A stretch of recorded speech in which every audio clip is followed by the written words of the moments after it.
My non-binary daughter got pregnant by her gay friend and now they're forcing me to raise the child. It all started when my daughter came to me at 16 and said she was non-binary, but only sometimes. Some days she would feel more male than female, and other days she would feel like neither. She wanted me to ask her every day what day it was, and then refer to her as that pronoun of the day. Fast forward 2 years, and my daughter is now 18, pregnant and seems to have lost her goddamn mind. This year has been a struggle.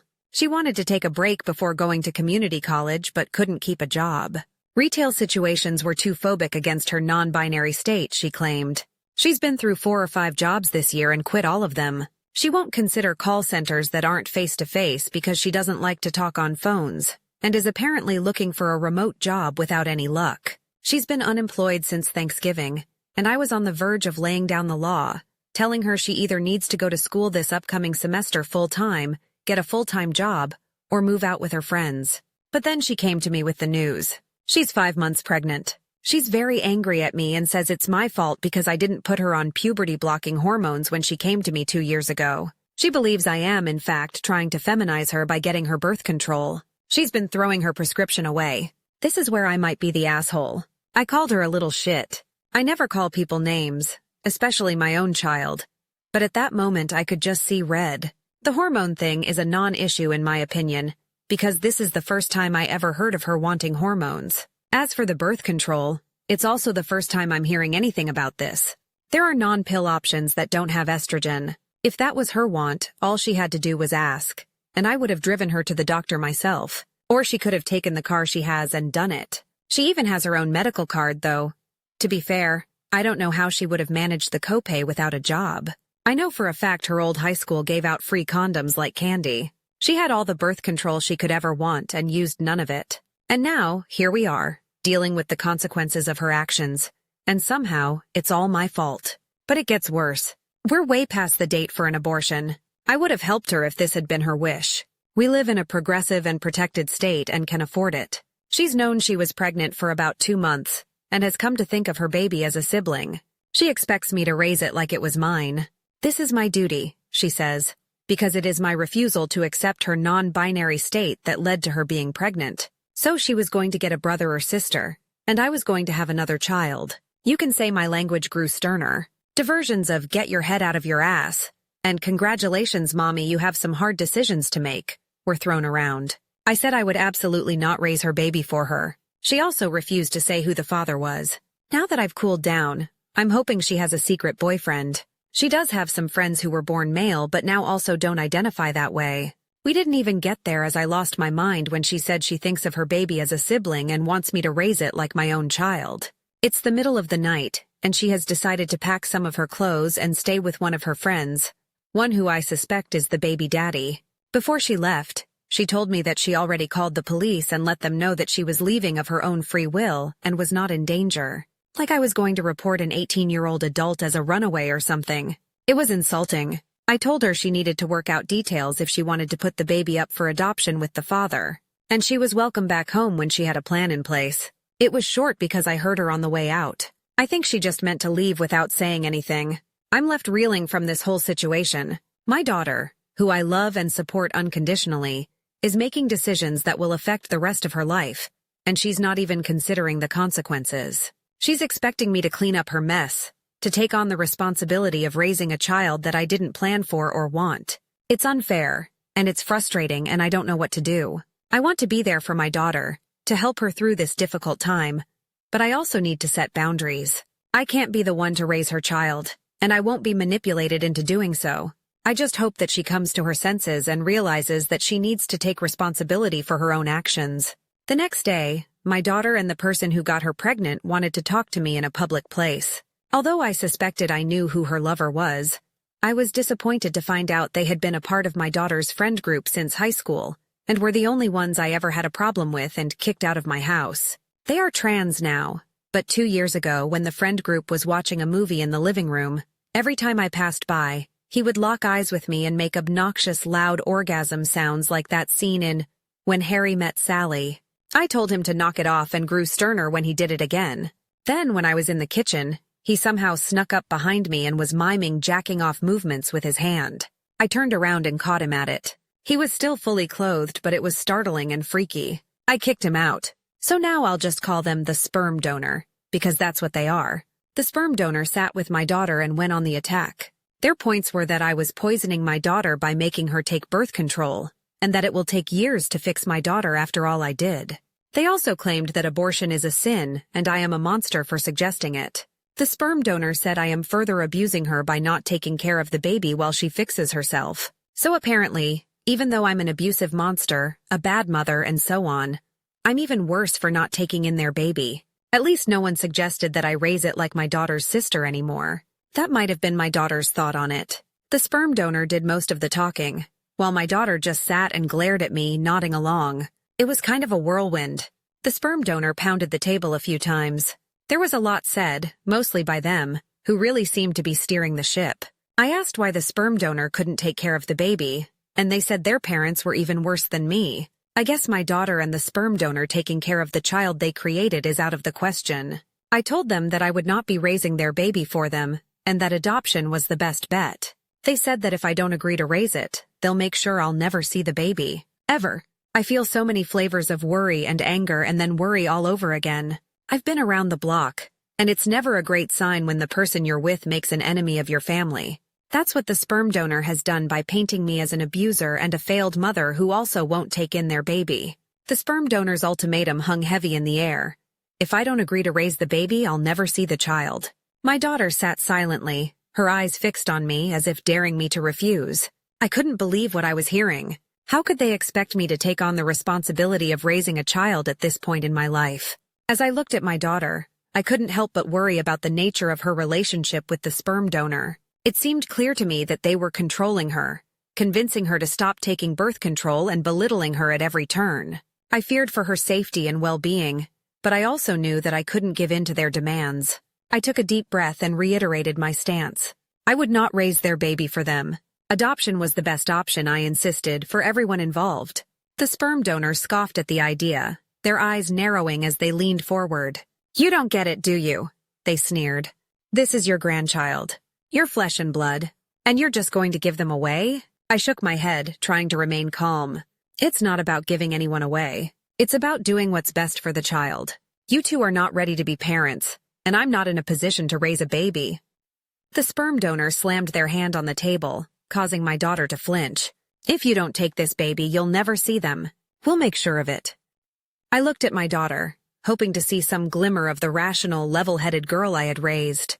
But her eyes were filled with a mix of fear and anger, and I knew that the sperm donor had a tight grip on her. I sighed, feeling the weight of the situation pressing down on me. I knew that the sperm donor would make the adoption process difficult, if not impossible. They seemed determined to punish me for not giving in to their demands. But I also knew that I couldn't back down. I couldn't take on the responsibility of raising a child, no matter how much I loved my daughter. I had to stand my ground, even if it meant losing her in the process. "I'm sorry," I said, my voice steady despite the turmoil I felt inside. "But my answer is still no. I will not raise this baby for you. And if that means I never see the child, then that's a consequence I'll have to live with."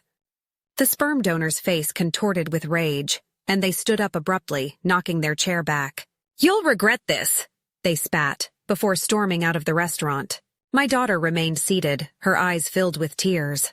"I hope you're happy," she whispered, before following the sperm donor out the door. I sat there for a long time, feeling numb and empty. I knew I had made the right decision, but it didn't make it any easier. I could only hope that someday, my daughter would see the truth about her relationship with the sperm donor and find her way back to me. As I sit in the silence of my empty house, I find myself grappling with a whirlwind of emotions. Worry, anger, and sadness consume me as I think about my daughter and the unborn baby. I can't help but feel like I've failed as a mother, even though deep down, I know I've done everything I can to support and love her unconditionally. My mind keeps replaying the conversation with the sperm donor, and I can't shake the feeling that my daughter is in a deeply manipulative and controlling relationship.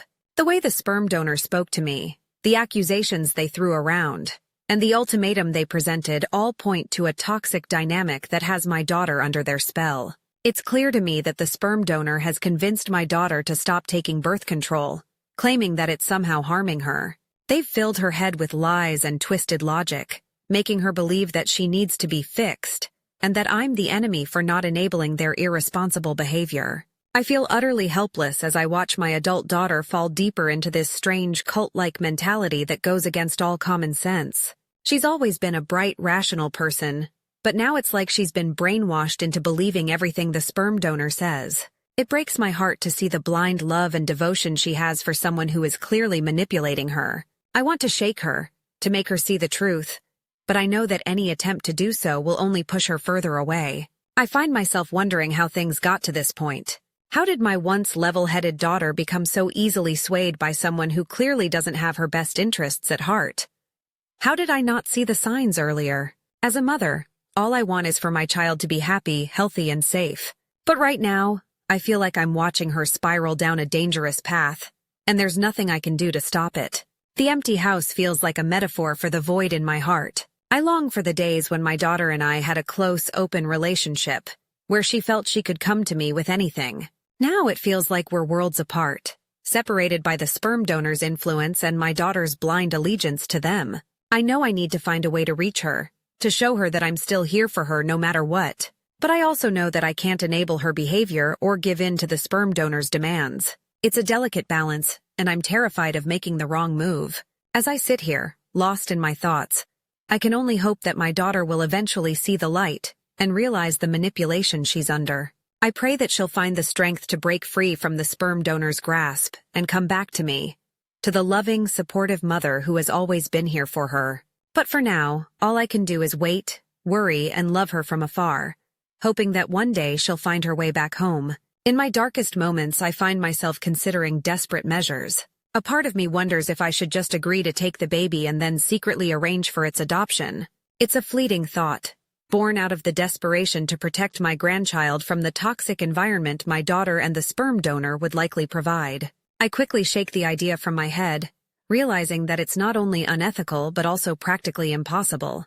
The sperm donor has made it clear that they would fight tooth and nail to keep the baby, and I know they would make any attempt at adoption an absolute nightmare. Even if I could somehow navigate the legal system and find a way to secretly adopt the baby out, I know it would destroy any remaining chance of salvaging my relationship with my daughter. She would see it as the ultimate betrayal, and the sperm donor would use it as further proof that I'm the enemy. I feel increasingly helpless as I watch my daughter follow the sperm donor's every word, like a puppet on a string. It's as if she's lost all sense of self, all ability to think critically and make her own decisions. The person I raised, the strong, independent woman I know she can be, seems to have vanished, replaced by a shell of herself. It's a painful realization, knowing that there's little I can do to change the situation. My daughter is an adult, and as much as I want to protect her, I can't force her to see the truth about the sperm donor's manipulative behavior. I find myself constantly second-guessing my actions, wondering if there was something I could have done differently. Should I have been more supportive of her gender identity journey? Should I have pushed harder for her to get a job or continue her education? Would any of it have made a difference? Deep down, I know that I've done the best I can as a mother. I've loved her unconditionally, supported her through every challenge, and tried to guide her towards a path of happiness and fulfillment. But now, I feel like I'm watching her throw it all away for someone who doesn't deserve her love or loyalty. The feeling of powerlessness is overwhelming at times. I want to scream, to shake some sense into her, to make her see how much she's hurting herself and those around her. But I know that any attempt to do so will only push her further into the sperm donor's arms. So I'm left with no choice but to wait and hope.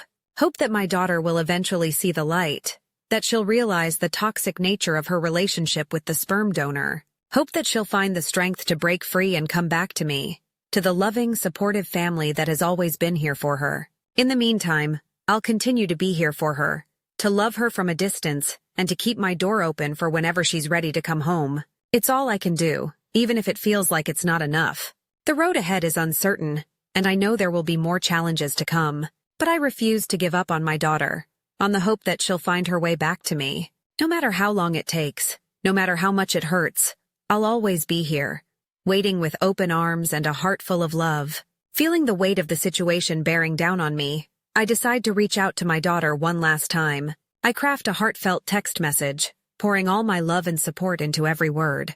I tell her that I will always be here for her, no matter what, and that my door is always open whenever she needs me. However, I also make it clear that the sperm donor is not welcome in our home. I cannot condone their manipulative behavior or the toxic influence they have on my daughter's life. It's a delicate balance, trying to express my unconditional love while still setting boundaries and maintaining my own principles. With a heavy heart, I hit send, hoping that my words will somehow penetrate the walls my daughter has built around herself. I wait anxiously for a response, checking my phone every few minutes, praying that she'll see the sincerity in my message. Hours turn into days, and the silence is deafening. A sinking feeling in my stomach tells me that something is wrong, and I finally muster up the courage to call her. But instead of hearing her voice on the other end, I'm greeted by an automated message informing me that my number has been blocked. The realization hits me like a ton of bricks. My daughter, my own flesh and blood, has chosen to cut me out of her life completely. The divide between us, once a mere crack, now feels like an insurmountable chasm. I find myself grappling with the harsh reality of my limited influence now that my daughter is a legal adult. As much as I want to protect her, to guide her towards a better path, I know that I can't force her to listen to me or accept my help. It's a bitter pill to swallow, knowing that the sperm donor's hold on her is so strong that she's willing to sever ties with her own mother. I can't help but feel like I've failed her in some way, that I should have done more to prevent this from happening. But deep down, I know that I've done everything in my power to be a good mother. I've loved her, supported her, and tried to instill in her the values and strength she needs to navigate life's challenges. The rest, as painful as it is to accept, is up to her. As I sit in the silence of my home, surrounded by memories of happier times, I find myself oscillating between anger, sadness, and a profound sense of loss. I'm angry at the sperm donor for manipulating my daughter, sad for the relationship we once had, and feeling a deep sense of loss for the future I had envisioned for us. But even in my darkest moments, I refuse to give up hope. I know that my daughter is strong, intelligent, and capable of making her own decisions. I have to trust that eventually she'll see the truth about the sperm donor and find her way back to me. Until then, I'll continue to love her from afar, to keep my door and my heart open, and to hope that one day she'll come back home. It's all I can do, even if it means enduring the pain of her absence. As a mother, my love for my child is unconditional and unwavering. No matter how much time passes, no matter how much distance grows between us, I will always be here, waiting with open arms and a heart full of love, ready to welcome her back whenever she's ready to return. Desperate to ensure the safety and well-being of my future grandchild, I begin to explore legal options. I know that my daughter and the sperm donor are in no position to provide a stable, nurturing environment for a baby, and I fear for the child's future if left in their care. I start by reaching out to lawyers and social workers, hoping to gain a better understanding of my rights as a grandparent and the potential courses of action available to me. I pore over legal documents and case studies, trying to make sense of the complex web of laws and regulations that govern child welfare. Through my consultations, I learn that grandparents' rights vary greatly depending on the state and the specific circumstances of each case. Some states have laws that allow grandparents to petition for visitation or even custody if they can prove that it's in the best interest of the child. Others, however, give priority to the parents' wishes and make it nearly impossible for grandparents to intervene. I quickly realize that the legal system is a maze of bureaucracy and red tape, with no guarantees of a favorable outcome. Even if I were to pursue legal action, I would face an uphill battle trying to prove that my daughter and the sperm donor are unfit parents. The lawyers and social workers I speak with paint a grim picture of the challenges I may face. They warn me about the emotional and financial toll of a lengthy legal battle, the potential for further damaging my relationship with my daughter, and the uncertainty of the outcome. As I delve deeper into the complexities of the legal system, I begin to feel overwhelmed and disheartened. I want nothing more than to protect my grandchild, to ensure that they have a chance at a happy, healthy life. But the road ahead seems fraught with obstacles and heartache. I find myself questioning whether legal action is the right path forward. Would it really be in the best interest of the child to be caught in the middle of a bitter custody battle? Would my daughter ever forgive me for trying to take her child away, even if I believe it's for the baby's own good?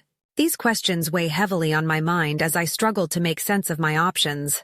I know that I can't stand by and do nothing while my grandchild is potentially subjected to a life of instability and neglect. But I also know that any action I take could have far-reaching consequences for my family. As I sit in the office of yet another lawyer, poring over the details of my case, I feel a sense of despair wash over me. The legal system, with all its intricacies and loopholes, seems ill-equipped to handle the nuances of family dynamics and the best interests of a child. I leave the office feeling more confused and helpless than ever, wondering if there's any way to ensure my grandchild's safety without destroying what's left of my relationship with my daughter. But even in the face of these challenges, I refuse to give up. I know that I must keep searching for a solution, no matter how difficult the path may be. My love for my daughter and my grandchild gives me the strength to persevere, to keep fighting for what I believe is right.